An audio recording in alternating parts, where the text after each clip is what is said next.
Okay, so the offense looked really good. Last thing, a couple notes on this defense. We want to be a little more conservative against these good teams.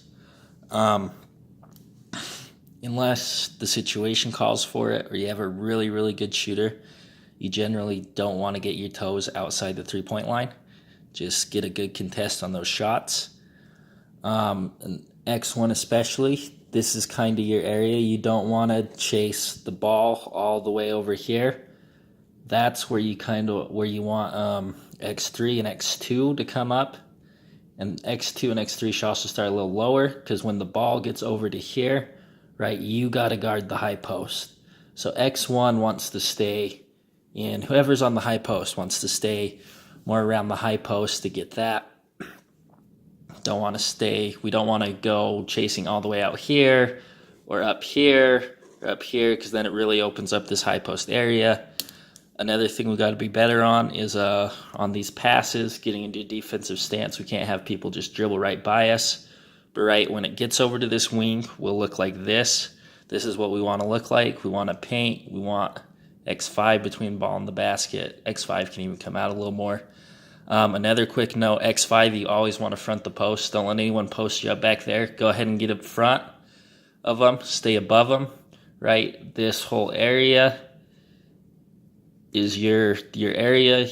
You don't want to go too far outside that, but go ahead and make them throw it over the top or make them post up way out there. If you want more ball pressure to get more steals, be more aggressive, then the place to do that is in the corner, right?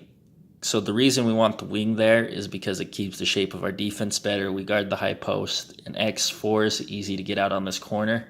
But when it gets into the corner, if you guys are wanting to be more aggressive, you can throw a hard trap right on here, and then X1 can look to jump this lane from the high post or grab it right, kind of protect this. X1 can come over a little more.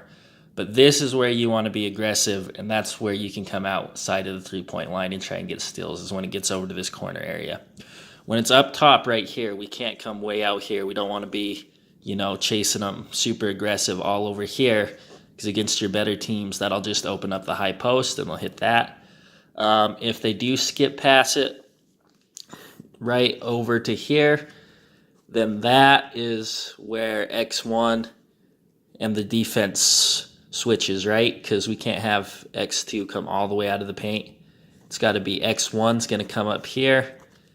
And then X3 here has to know that they're going over to X1's position. And they're in there.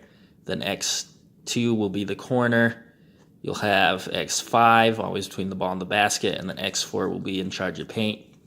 So let's just really make sure we always have someone in the paint on the back sides. And we always have someone in this high post. And it'll work out a lot better. And you can trap if your coaches want down in this corner. You can throw a hard trap there.